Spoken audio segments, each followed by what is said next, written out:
In this movie, we'll move the bird to the top left corner of the composition, which is a pretty basic operation, but it'll give me a chance to demonstrate the relationship between the Move tool and its auto select setting.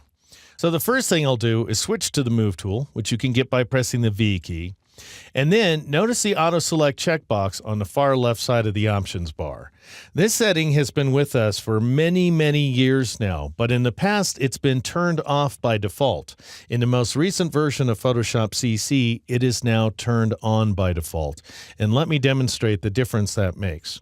Notice here in the Layers panel that the background is currently selected.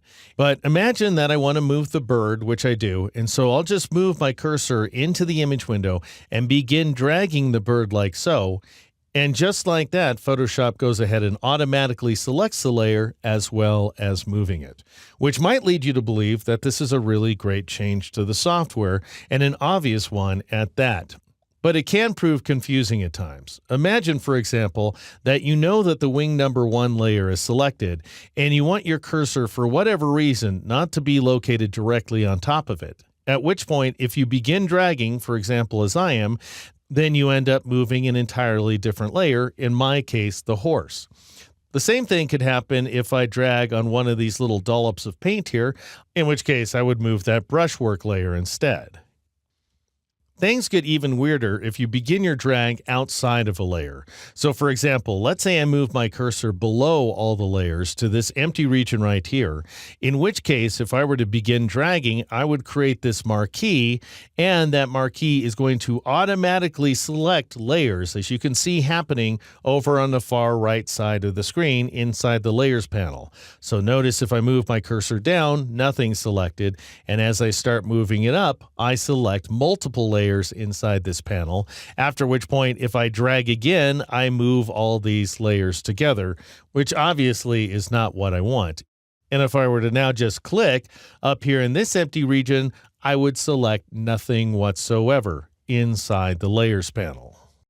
Which is why personally I prefer the auto select checkbox be turned off. And let me show you what that looks like. I'll go up to the File menu and choose the Revert command in order to restore the saved version of the image. The background layer is once again selected, and now I will turn off that auto select checkbox.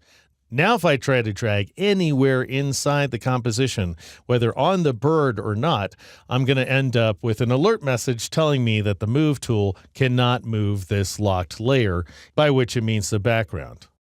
All right, so I'll go ahead and click OK, and then I will select the layer that I want to move and drag it around instead, which works out great when you have just a few layers inside a composition. But what if you have dozens or even hundreds of layers, which is not unusual? Well, you can still select layers inside the image window in a couple of different ways. One is to right-click with the Move tool. So let's say I wanted to select the horse. I could just right-click on its head right there and choose horse from the list. Now, this is only going to work the way you want it to if you take the time to name your layers. If your layers have default names like layer 1, 2, 3, and so forth, that's what you're going to see in this pop-up menu, and it's not going to do you any good. So if you like this technique, make sure to name your layers.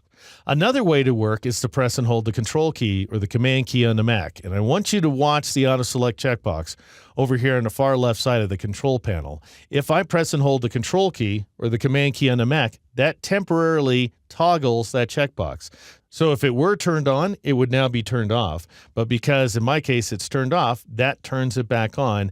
And now I can drag this layer to a different location as well as seeing this grid information. So that Control or Command dragging will go ahead and auto-select the layer when this checkbox is turned off. All right, I'm going to go ahead and zoom in on the image just by pressing Control 1 or Command 1 on the Mac, which is going to take me to 100%. I want to be looking at the top left corner of the image, however, and for those of you who really love shortcuts and have full-size keyboards, you can get to the top left corner of an image anytime you like by pressing the Home key. Whereas if you want to go to the bottom right corner, you press the End key. In my case, I want the top left, so I'll press the Home key, and then I'll just spacebar drag a little bit. And now that I have that wing number 1 layer selected, I'll just go ahead and drag with the Move tool until I snap the image to the top left corner of the composition. And then in a separate move, I'll go ahead and drag it to the right while keeping an eye on that heads-up display until I see a first value of 136 pixels and a second value of 0 pixels. And that tells me that I'm moving the image 136 pixels to the right, at which point I'll go ahead and release to complete that move, and then I'll press Control-0 or Command-0 on the Mac to once again fit the image on screen. And that's how you take advantage of the Move tool, with or without the assistance of the Auto Select checkbox, here inside Photoshop.